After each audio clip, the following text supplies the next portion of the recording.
नमस्कार दोस्तों, skill take परिवार में आप सभी का एक बार फिर स्वागत है। आज का यह क्लास विज्ञान साइंस सेक्शन से संबंधित है। इसमें हम एमपीटेट वर्ग 3 मेंस का जो एग्ज़ाम होने वाला है उससे में जो 30 क्वेश्चंस आने वाले हैं उससे संबंधित प्रश्नों को देखेंगे और साथ ही साथ हम जो विज्ञान सेक्शन के जो पोर्शन यूपीटेट में आते हैं 1 to 5 में और 6 to 8 में, उसका भी हम यहाँ पर पूरा सिलेबस कवर करेंगे, क्योंकि लगभग दोनों का सिलेबस मैच करता है। इसलिए आप निश्चिंत होकर चीज़ों को अच्छे से पढ़िएगा और हमारी बातों को ध्यान से सुनिएगा, जिससे कि आपके दिमाग में जो भी जानकारी है ना सेट हो जाए। और हाँ, यहाँ पे जो है एमपीटेट वर्ग 3 का जो एग्ज़ाम होने वाला है वो अब सितंबर लास्ट से स्टार्ट होगा, जो कि अक्टूबर तक चलेगा।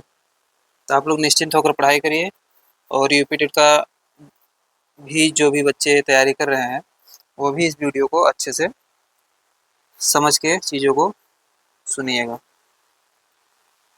आइए आज का सेशन स्टार्ट करते हैं। इसमें आप सभी को जीव विज्ञान, बायोलॉजी के सेक्शन से प्रश्नों को लिया गया है, रसायन विज्ञान, केमिस्ट्री के प्रश्नों को लिया गया है और फिजिक्स, भौतिकी के प्रश्नों को लिया गया है। यह थोड़ी वीडियो आपको लंबा हो जाएगा, क्योंकि 40-45 मिनट की आपकी क्लास से बनेगी।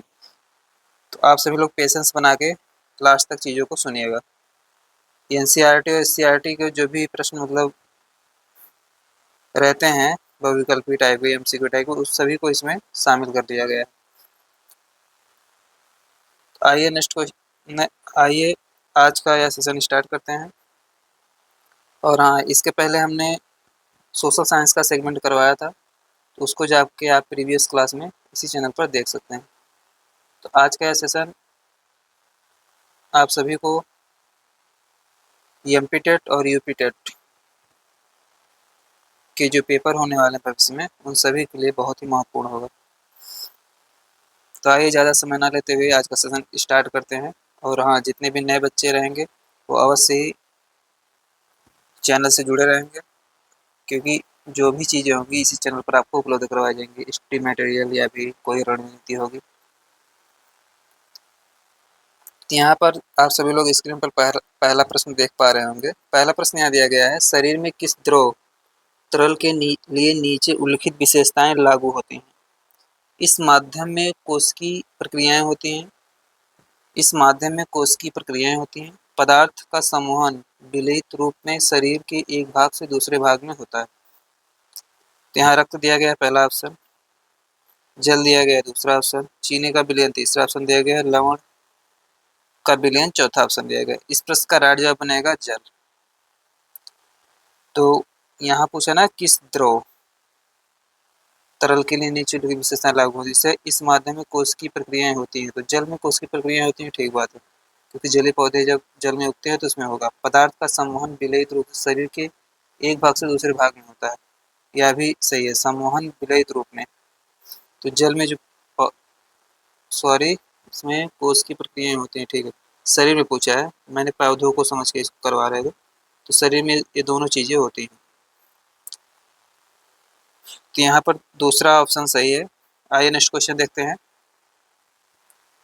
नेक्स्ट क्वेश्चन दिया गया है, सर्दियों के मौसम में दो पतले कंबल एक दूसरे के ऊपर रखे जाते हैं, जो कि उसी मोटाई वाले एक कंबल से बेहतर होते हैं, क्योंकि दो परतों के बीच की वायु वायुमंडल में अधिक ऊष्मा ऊर्जा को आवेशित करती है।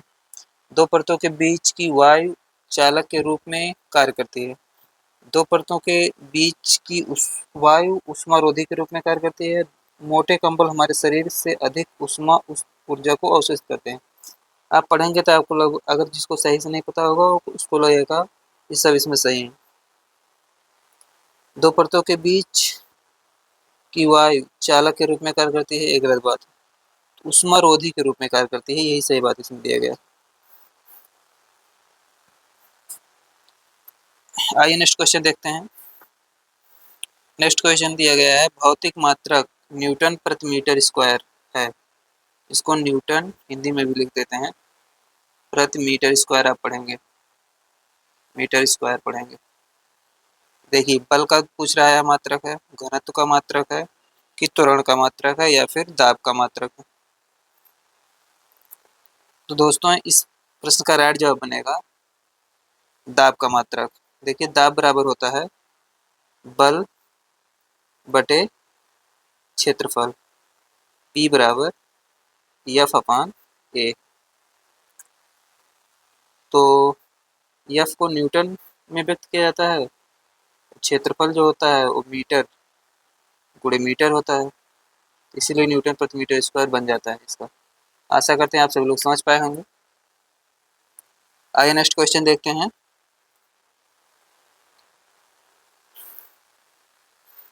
नेक्स्ट क्वेश्चन दिया गया है, और हाँ इस प्रश्न में मैं चाहूँगा तो इसको भी अभी व्याख्या करवा दूंगा आपको, और इसको भी करवा दूंगा, इसको भी करवा दूंगा, फिर चीज़ें आपको उतना सही नहीं लगेंगी, क्योंकि आपको यहाँ प्रश्न को पढ़ के ऑप्शन को टिक करना रहता है पेपर में।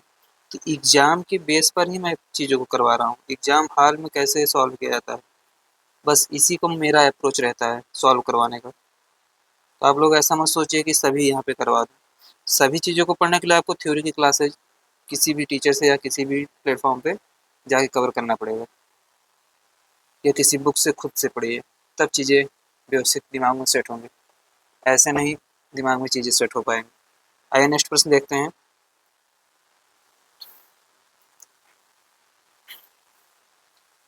उस अभिक्रिया की पहचान कीजिए जिसमें किसी रासायनिक परिवर्तन के दौरान किसी पदार्थ की भौतिक स्थिति नहीं बदलती। हाइड्रोजन और ऑक्सीजन बनाने के लिए जल का विद्युत अपघटन किया जाता है। मरकरी धातु और ऑक्सीजन बनाने के लिए मर्क्यूरिक ऑक्साइड को प्रबलता से गर्म किया जाता है। उपरोक्त सभी मैग्नीशियम ऑक्साइड बनाने के लिए मैग्नीशियम रिबन को वायु में जलाया जाता है। इस प्रश्न का राइट जवाब बनेगा रासायनिक परिवर्तन के दौरान किसी पदार्थ को भौतिक स्थिति नहीं बदलती। हाँ, तो भौतिक स्थिति तभी नहीं बदलती जब मैग्नीशियम ऑक्साइड बनाने के लिए मैग्नीशियम रिबन को वायु में जलाया जाता है। इस प्रश्न का राइट जवाब ए बनेगा, ऑप्शन नंबर 4। आइए नेक्स्ट क्वेश्चन देखते हैं। नेक्स्ट क्वेश्चन दिया गया है, निम्नलिखित में से कौन सा स्थितिज ऊर्जा का एक उदाहरण नहीं है। उड़ते हवाई जहाज के अंदर एक पिंड द्वारा प्राप्त ऊर्जा, ऊंचाई पर रखे पिंड द्वारा प्राप्त ऊर्जा, संपीड़ित स्प्रिंग द्वारा प्राप्त ऊर्जा, जमीन पर लेटे हुए व्यक्ति द्वारा प्राप्त ऊर्जा। तो स्थितिज ऊर्जा का उदाहरण नहीं है, ये पूछा जा रहा है इसमें। तो इसमें जो करेक्ट आंसर बनेगा वो ऑप्शन नंबर 4, जमीन पर लेटे हुए व्यक्ति द्वारा प्राप्त ऊर्जा बनेगा। या इसमें स्थिति ऊर्जा का उदाहरण नहीं है, तो यह नहीं है, तो यही सही ऑप्शन बन जाएगा, क्योंकि नहीं पूछा गया है। तो नहीं वाले जो रहते हैं उसको आपको हाईलाइट कर लेना चाहिए। वहाँ जैसे आप ऑफलाइन पेपर दे रहे हो तो वहाँ पे हाईलाइट कर लीजिए, ऑनलाइन दे रहे हो तो वहाँ कभी कभी हाईलाइट करके आता है, तो इस चीज़ को आप ध्यान रखिएगा। आइए नेक्स्ट क्वेश्चन देखते हैं। नेक्स्ट क्वेश्चन में दिया गया है, आयोडीन परीक्षण का उपयोग का पता लगाने के लिए किया जाता है। स्टार्च, शर्करा, प्रोटीन, ग्लूकोज। इस प्रश्न का राइट जवाब बनेगा बच्चों स्टार्च। स्टार्च का पता लगाने के लिए आयोडीन परीक्षण का उपयोग किया जाता है। तो यहाँ पर स्टार्च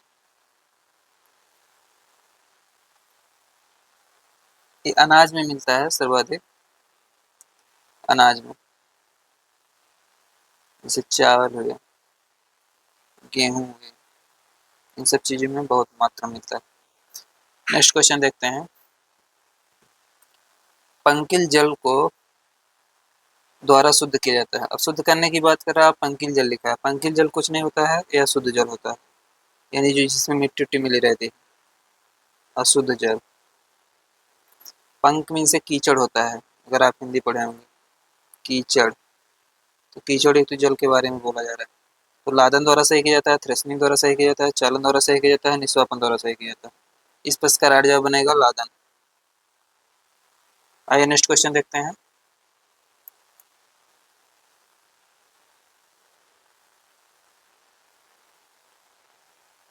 एल्युमिनियम धातु के किस भौतिक गुणधर्म के कारण हम उसका प्रयोग चॉकलेट, टॉफी, औषधीय गोलियों के एल्युमिनियम पन्नी आवरण के तौर पर कर पाते हैं। पहला ऑप्शन दिया गया है आघात वर्धनीयता, दूसरा ऑप्शन दिया विद्युत सुचालकता के कारण, ऊष्मा की सुचालकता के कारण तीसरा ऑप्शन दिया गया है, तन्यता के कारण उपयोग करते हैं चौथा ऑप्शन दिया गया है। इस पर इसका राइट जवाब बनेगा आघात वर्धनीयता। आइए नेक्स्ट प्रश्न देखते हैं। नेक्स्ट प्रश्न दिया गया है, निम्नलिखित में से कौन सा एकल क्षारीय अम्ल है? C2H4O2, H2CO3, H3PO4, H3PO3। इस प्रश्न का राइट जवाब बनेगा C2H4O2। आइए नेक्स्ट क्वेश्चन देखते हैं। क्या इसमें बोला गया है? एकल क्षारीय अम्ल, ठीक है। ध्वनि की तीव्रता से संबंधित होता है आयाम, आवृत्ति, पिच, तरंगदैर्घ्य। ध्वनि की तीव्रता से जो संबंधित होता है वह आयाम से डिसाइड होता है ध्वनि की तीव्रता कितनी होगी, कम होगी या ज्यादा।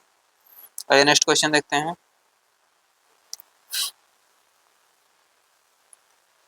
हल्दी के विलयन पर दूध या मैग्नीशियम का क्या प्रभाव होता है? पीले रंग की हल्दी का विलयन पहले गुलाबी रंग में बदल जाता है, तत्पश्चात रंगहीन हो जाता है। पीले रंग की हल्दी का विलयन नीले रंग में बदल जाता है। पीले रंग की हल्दी का विलयन भूरे रंग में बदल जाता है, कोई प्रभाव नहीं पड़ता है। इस प्रश्न का राइट जवाब बनेगा पीले रंग की हल्दी का विलयन भूरे रंग में बदल जाता है। आइए नेक्स्ट क्वेश्चन देखते हैं। नेक्स्ट क्वेश्चन दिया गया है, आमतौर पर पाई जाने वाली पृष्ठ संभरक सरफेस फीडर मछली है? कतला मछली है, मृगल मछली है, रोहू मछली है, कॉमन कार्प मछली है। तो पृष्ठ संभरक सरफेस फीडर मछली के बारे में पूछा जा रहा है यहाँ पर, जो आमतौर पर पाई जाती है। तो इस प्रश्न का राइट जवाब बनेगा कतला मछली। कतला मछली के बारे में ही ऐसा पूछा जा रहा है इसमें। आइए नेक्स्ट क्वेश्चन देखते हैं। नेक्स्ट क्वेश्चन दिया गया है, बड़े कुक्कुट फार्म का निर्माण क्यों किया जाता है? मुर्गे मांस के लिए अधिक संख्या में ब्रायलर को पालने के लिए। उपरोक्त सभी तथ्य दिया गया है, दूसरा ऑप्शन। बड़ी संख्या में अंडा देने के लिए, बेहतर स्थान का विकास करने के लिए, तीसरा ऑप्शन दिया गया है। कुक्कुट पालन के विकास के लिए, निम्न रखरखाव की आवश्यकता के लिए, चौथा ऑप्शन दिया गया। तो इस प्रश्न का राइट जवाब बनेगा उपरोक्त में से सभी। तो प्यारे बच्चों, यहाँ पर सभी ऑप्शन सही हैं। ब्रायलर पालने के लिए यह भी ठीक दिया गया है, बड़ी संख्या में बेहतर स्थान करने के लिए यह भी ठीक दिया गया है, कुक्कुट पालन के लिए निम्नलिखित रखरखाव की आवश्यकता होती है, ये भी ठीक दिया गया है। Option number 2 is the correct answer of this question. आइए नेक्स्ट क्वेश्चन देखते हैं। किसी तत्व का इलेक्ट्रॉनिक विन्यास 281 है, सबसे कम ऊर्जा वाले इलेक्ट्रॉनों की संख्या है। सबसे कम ऊर्जा वाले इलेक्ट्रॉनों की संख्या कितनी है? दो ऑप्शन में दिया गया है, 0 दिया गया है, 1 दिया गया है, 8 दिया गया है। इस प्रश्न का राइट जवाब बनेगा ऑप्शन नंबर 1 यानी 2। आइए नेक्स्ट क्वेश्चन देखते हैं। निम्नलिखित में से बिना न्यूट्रॉन वाले परमाणु की पहचान कीजिए। Helium, tritium, protium, lithium. तो बिना न्यूट्रॉन वाले परमाणु जिसमें न्यूट्रॉनों की संख्या 0। तो प्रोटियम, ट्राइटियम, ड्यूटेरियम आप लोगों को पता होगा। प्रोटियम को वाइब्रेशन बोलते हैं, इसमें से 1 - 1 करोगे तो 0 आएगा, तो न्यूट्रॉनों की संख्या। यही इस प्रश्न का राइट जवाब बनेगा प्रोटियम। आइए नेक्स्ट प्रश्न देखते हैं। उस जंतु या उत्पाद का नाम बताइए जो विटामिन डी प्रदान नहीं करता है। तो विटामिन डी ना प्रदान करने वाले जंतु का नाम हमें पूछा जा रहा है इस प्रश्न में। तो मछली से मिलता है हमें विटामिन डी, अंडे से भी मिलता है, गाय का दूध और सुअर का मांस। तो सुअर के मांस से भी हमें विटामिन डी मिलता है, अंडे से भी मिलता है, मछली से भी मिलता है। तो गाय के दूध से हमें विटामिन डी नहीं मिलता है, तो यही इसका राइट जवाब बन जाएगा। समझ रहे हैं आप? नहीं पूछ रहा है ना निगेटिव, तो निगेटिव का उत्तर हमेशा निगेटिव ही होता है। आइए नेक्स्ट क्वेश्चन देखते हैं। किसी स्थान पर एक लोलक की अवधि पर निर्भर करती है। लोलक की अवधि किस पर निर्भर करती है, पूछा जा रहा है। लोलक के द्रव्यमान और लंबाई पर, उस स्थान पर गुरुत्वाकर्षण के कारण द्रव्यमान और त्वरण पर, पेंडुलम की लंबाई और उस स्थान पर गुरुत्वाकर्षण के कारण त्वरण, लोलक की लंबाई और बॉब की आकृति। इस प्रश्न का राइट जवाब बनेगा पेंडुलम की लंबाई और उस स्थान पर गुरुत्वाकर्षण के कारण त्वरण। ऑप्शन नंबर 3 यहाँ सही बनेगा। आइए नेक्स्ट क्वेश्चन देखते हैं। नेक्स्ट क्वेश्चन दिया गया है, यदि एक पिंड वृत्तीय पथ पर प्रत्येक सेकंड में 2 मीटर की दूरी तय करता है तो क्या होता है? पिंड की चाल असमान होती है, पिंड की चाल एक समान होती है, गति को असमान वृत्तीय गति कहा जाता है, गति को एक समान वृत्तीय गति कहा जाता है।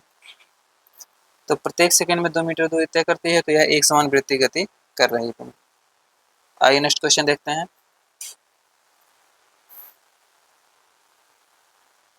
जैसे इसमें थोड़ा सा आपको समझा देते हैं, क्योंकि यहाँ थोड़ा दिया गया है मैथमेटिकल फॉर्म में।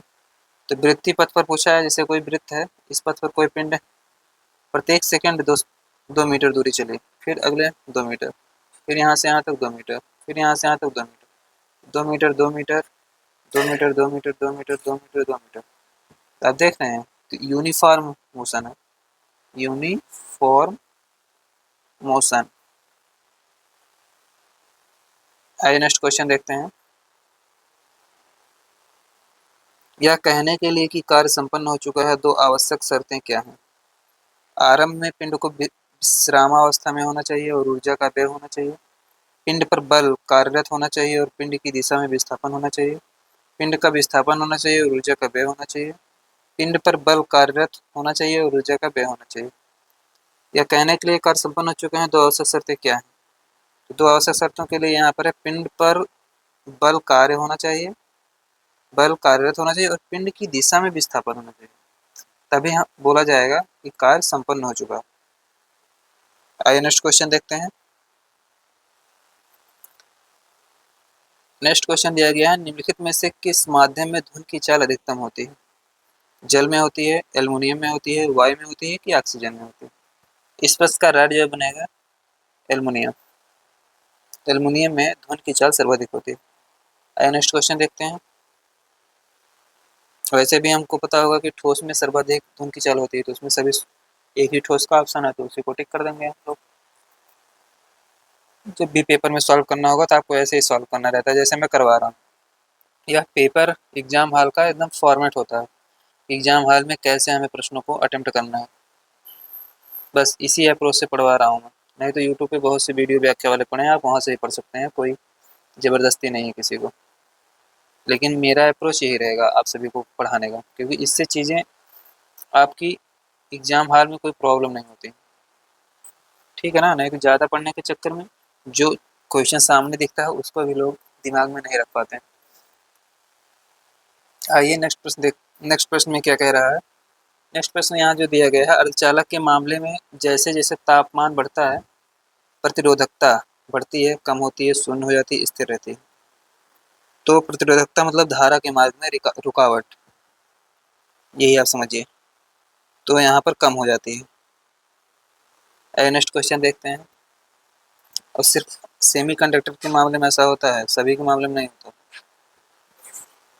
नेक्स्ट क्वेश्चन दिया गया, सोडियम के कारण एक प्रयोगशाला में लगने वाली एक छोटी सी आग को द्वारा बुझाया जा सकता है। पानी के उपयोग से, शुष्क रेत के उपयोग से, गीली मिट्टी के उपयोग से, कार्बन डाइऑक्साइड आधारित अग्नि शमन के उपयोग से। जैसे देखिए, सोडियम एक धातु है जिसे आप जल में रखोगे तो तब भी आग लग जाती है, तो पानी का उपयोग हम कर ही नहीं सकते। शुष्क रेत के उपयोग से और प्रयोगशाला में जब आग लगती है, गीली मिट्टी के उपयोग से यह भी नहीं कर सकते हैं, कार्बन डाइऑक्साइड अग्निशमन का उपयोग कर सकते हैं, ये भी नहीं कर सकते हैं। सिर्फ शुष्क रेत का उपयोग करके हम कर सकते हैं, क्योंकि आप देखेंगे बहुत सी जगहों पर शुष्क रेत जो है बाल्टी में भर के रखा रहता है महत्वपूर्ण स्थानों पर, जैसे प्रयोगशाला हुई या फिर पेट्रोल पंप के आसपास हुए, तो वहाँ सब इन सब चीज़ों का उपयोग किया जाता है। आइए नेक्स्ट क्वेश्चन देखते हैं। नेक्स्ट क्वेश्चन है, डेयरी पशुओं के भोजन की क्या आवश्यकताएं हैं? सूखी घास, चने और अन्य रुक्षांश से सम्मिलित मिश्रित भोज, योजकों के साथ पौष्टिक भोज, ताजा हरी घास, भोज्य में रुक्षांश उपस्थित होना चाहिए और संतुलित मात्रा में सांद्र होना चाहिए। अच्छा, तो इस प्रश्न का राइट जवाब बनेगा, डेयरी पशुओं के लिए भोजन की क्या आवश्यकता है? तो भोज्य में रुक्षांश उपस्थित होना चाहिए और संतुलित मात्रा में सांद्र होना चाहिए। ऑप्शन नंबर 4 यहाँ करेक्ट होगा। आइए नेक्स्ट क्वेश्चन देखते हैं। नेक्स्ट क्वेश्चन में दिया गया है, निम्नलिखित में से कौन सा तत्व आघात वर्ध्यता दर्शाता है? Phosphorus, iodine, sulphur, zinc. इस प्रश्न का राइट जवाब बनेगा आघात वर्ध्यता दर्शाता है, तो जिंक आघात वर्धनीयता दर्शाता है। आइए नेक्स्ट क्वेश्चन देखते हैं। नेक्स्ट क्वेश्चन में यहाँ दिया गया है, निम्नलिखित में से सही कथन का चयन कीजिए। विपरीत आवेश आकर्षित होते हैं, विपरीत आवेश प्रतिकर्षित होते हैं, समान आवेश आकर्षित होते हैं, एक वस्तु पर उपस्थित आवेश अनावेशित नहीं होते हैं। इस प्रश्न का राइट जवाब बनेगा विपरीत आवेश आकर्षित होते हैं। आइए नेक्स्ट क्वेश्चन देखते हैं। नेक्स्ट क्वेश्चन यहाँ पर दिया गया है, ऐसे मानवीय क्रियाकलाप का नाम बताइए जिसके परिणाम स्वरूप मृदा प्रदूषण होता है। वनोन्मूलन, जल निकायों में वहित मल डालना, बड़ी मात्रा में उर्वरकों और कीटनाशकों का उपयोग, यानी यातायात। तो इस प्रश्न का राइट जवाब बनेगा बड़ी मात्रा में उर्वरकों और कीटनाशकों के उपयोग से मानवीय क्रियाकलाप जिसके परिणामस्वरूप मृदा प्रदूषण होता है। ऑप्शन नंबर 3 यहाँ सही दिया गया है। आइए नेक्स्ट प्रश्न देखते हैं। नेक्स्ट प्रश्न दिए गए, कैक्टस का प्राकृतिक आवास क्या है? प्राकृतिक आवास पूछा गया है। कैक्टस पौधा आप लोगों को पता होगा कहाँ पे उगता है, तो आप बहुत आसानी से कर पाएंगे, नहीं तो आप देखिए और इसको दिमाग में सेट करिए। रेगिस्तान में, मृत्तिका भूमि, जल, भूमि। तो ये तीनों ऑप्शन यहाँ नहीं सही है। इस पर इसका राइट जवाब है रेगिस्तान। कैक्टस पौधा रेगिस्तान में ही उगता है। आइए नेक्स्ट क्वेश्चन देखते हैं। नेक्स्ट क्वेश्चन यहाँ दिया गया है, निम्नलिखित में से कौन आईसीटी संसाधनों का एक उदाहरण नहीं? आईसीटी संसाधनों का एक उदाहरण नहीं है। आईसीटी संसाधन के बारे में पूछा जा रहा है, सामाजिक नेटवर्किंग वेबसाइट, विज्ञान ब्लॉग, विज्ञान पत्रिका, पॉडकास्ट।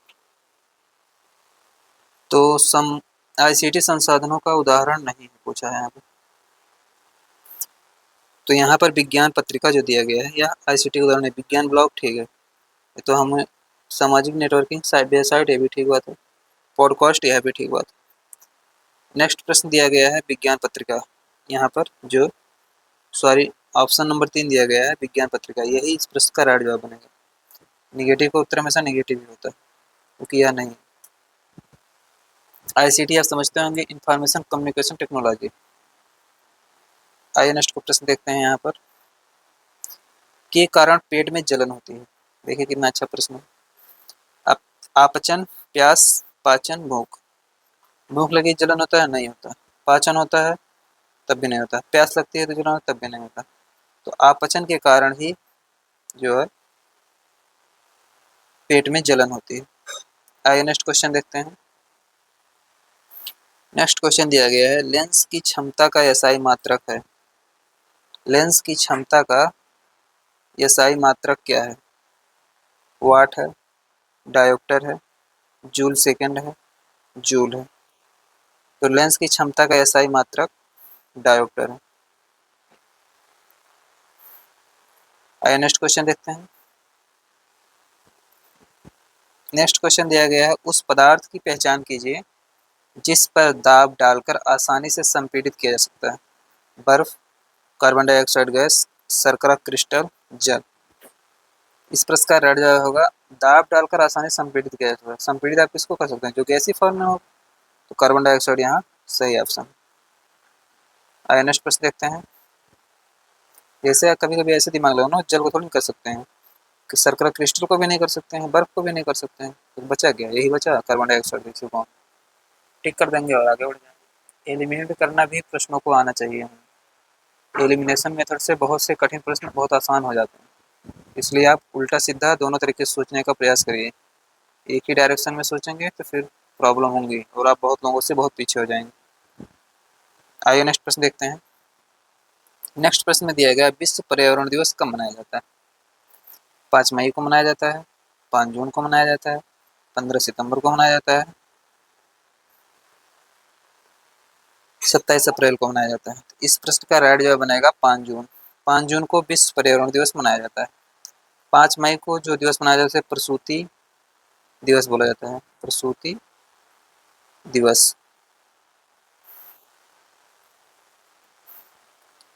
आइए नेक्स्ट क्वेश्चन देखते हैं। नेक्स्ट क्वेश्चन यहाँ दिया गया है, दिए गए 4 रंगों को उनकी तरंगदैर्ध्य के अनुसार आरोही क्रम में लिखिए। बढ़ते क्रम में लिखना है। पीला, लाल, हरा एवं बैंगनी दिया गया है। तो सबसे अधिक तरंगदैर्ध्य किसका होगा? लाल का होगा। वैसे में पता है, तो लाल जहाँ जहाँ है वहाँ देखिए, यहाँ नहीं है, खत्म खत्म। आरोही मतलब बढ़ते क्रम में, मतलब ऐसे बढ़ रहा है ना चीज, तो बढ़ते यहाँ छोटा बड़ा फिर बड़ा, सबसे बड़ा। तो फिर यहाँ लाल है, यही सब ऑप्शन हमारा करेक्ट हो जाएगा। एक ही ऑप्शन पकड़ के मार देंगे खड़े। नहीं पता है तो फिर दिक्कत होगी। अगर बैगनी से चेक करेंगे तो हमें दो ऑप्शन चेक करना पड़ेगा। देख रहे हैं यहाँ पर दो ऑप्शन दिए गए, तो लाल से ही हम चेक करेंगे, रेड से नहीं तो हम VIBGYOR से चेक कर लेंगे। और तरंगदैर्ध्य क्रम ऊपर से नीचे बढ़ता है, क्योंकि रेड यही है ना, तो तरंगदैर्ध्य ऊपर से नीचे बढ़ती है, यहाँ कम होती है, यहाँ सर्वाधिक होती है। तो अब मैच करा लेंगे, वायलेट, बैगनी, Indigo, blue, green, yellow, orange और रेड। तो यहाँ पे देखेंगे ग्रीन कहाँ पे है, ग्रीन यहाँ है, और येलो कहाँ, उसके ऊपर है। तो येलो सबसे लास्ट में आएगा, ग्रीन उसके पहले आ जाएगा, रेड तो सबसे लास्ट में आ ही रहा है, और वायलेट जो है बैगनी कलर जिसको बोलते हैं वो यहाँ पर रहेगा। अगर आप इसको पता है तब यहाँ से भी आप इसको मैच करा सकते हैं। आइए नेक्स्ट प्रश्न देखते हैं। नेक्स्ट प्रश्न यहाँ दिया गया है, एक बर्तन के तल पर द्रव दाब लगाया गया। एक बर्तन के तल पर द्रव द्वारा लगाया गया दाब पर निर्भर करता है बर्तन के तल के कुल क्षेत्रफल, बर्तन में उपस्थित द्रव स्तंभ की ऊंचाई, द्रव युक्त बर्तन के आंतरिक पृष्ठीय क्षेत्रफल, बर्तन के आकार। इस प्रश्न का राइट जवाब बनेगा बर्तन में उपस्थित द्रव स्तंभ की ऊंचाई पर। आइए नेक्स्ट प्रश्न देखते हैं। नेक्स्ट प्रश्न यहाँ दिया गया है, विद्युत उपकरण का उपयोग विद्युत परिपथ के माध्यम से विद्युत धारा को मापने के लिए किया जाता है। वोल्टमीटर, विद्युतदर्शी, एमीटर, गैल्वेनोमीटर। विद्युत धारा को मापने के लिए किया जाता है, अंडरलाइन कर लेंगे। विद्युत धारा को एमीटर के द्वारा ही मापा जाता है। आइए नेक्स्ट क्वेश्चन देखते हैं। नेक्स्ट क्वेश्चन में दिया गया है, निम्नलिखित में से किस माध्यम में ध्वनि की चाल अधिकतम होती है? जल, एल्यूमिनियम, वायु, ऑक्सीजन। इस प्रश्न का राइट जवाब बनेगा एल्यूमिनियम। अच्छा, रिपीट प्रश्न है, तो रिपीट प्रश्न में आप ध्यान रखिए कि इसको आपको ऐसे रिकॉल करना है। अब रिपीट हो गया तो आगे से ध्यान रखेंगे प्रश्न रिपीट नहीं होंगे, तो आप इसको रिकॉल करिए तुरंत। वीडियो को पॉज कीजिए और रिकॉल कीजिए मेरे यहाँ टिक करने से पहले, कि क्या आपको ये चीज़ें पता है कि इसका भी प्रश्न, इसका जब इस प्रश्न का भी जवाब एल्युमिनियम ही होगा, क्योंकि पहले मैंने इसको अभी करवाया है। अगर आप इसको सोच पा रहे हैं तो आप समझिए आपकी पढ़ाई सही चल रही है, आप चीज़ों को सही समझ रहे हैं। नहीं तो फिर अगर आप भूल गए हैं तो आप समझिए कि आप आधे मन से पढ़ रहे हैं, आपको और अच्छे से कंसंट्रेशन अपना बनाना पड़ेगा पढ़ाई में। आइए नेक्स्ट क्वेश्चन देखते हैं। नेक्स्ट क्वेश्चन यहाँ दिया गया है, चार समान पात्र अलग अलग रंगों से रंगे हुए हैं और 90 अंश सेल्सियस तापमान के पानी से भरे हुए हैं। किस पात्र के शीतल होने की दर निम्नतम होगी? लाल रंग से रंगा हुआ पात्र, हरे रंग से रंगा हुआ पात्र, काले रंग से रंगा हुआ पात्र, सफेद रंग से रंगा हुआ पात्र। किस पात्र के शीतल होने की दर निम्नतम होगी? सबसे धीरे धीरे कौन शीतल होगा इसमें? जिस का रंग सफेद रंग से रंगा हुआ पात्र होगा वही सबसे धीरे धीरे शीतल होगा। आइए नेक्स्ट क्वेश्चन देखते हैं।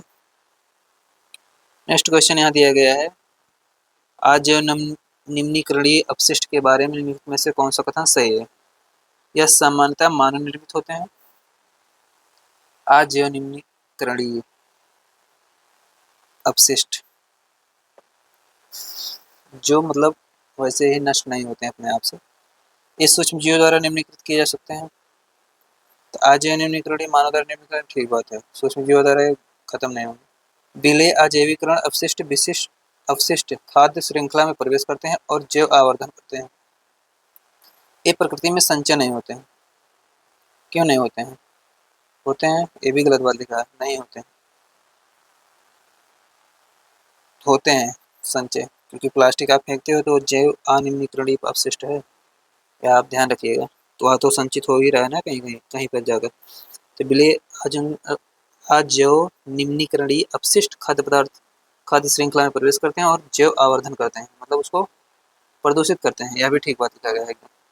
इस प्रश्न का जो राइट जवाब बनेगा पहला और तीसरा। पहला और तीसरा पहले ऑप्शन में दिया गया, यही इस प्रश्न का राइट जवाब बन जाएगा। आइए नेक्स्ट प्रश्न देखते हैं। नेक्स्ट प्रश्न में दिया गया है, निम्नलिखित में से कौन सा कथन वैज्ञानिक पद्धति का पालन नहीं करता? तो वैज्ञानिक पद्धति का पालन कौन सा नहीं करता? दा विंची की कला माइकला एंजेलो की कला से महंगी होनी चाहिए। सूर्य केंद्रीय सिद्धांत हेलियोसेंट्रिक मॉडल को सौर प्रणाली के भू मॉडल को प्रतिस्थापित करना चाहिए। आइंस्टीन के सापेक्षता के सिद्धांत न्यूटन के गुरुत्वाकर्षण के सिद्धांत पर विजय प्राप्त करते हैं। प्रकाश संश्लेषण श्वसन से अधिक ऑक्सीजन का उत्पादन करता है। इस प्रश्न का राइट जवाब बनेगा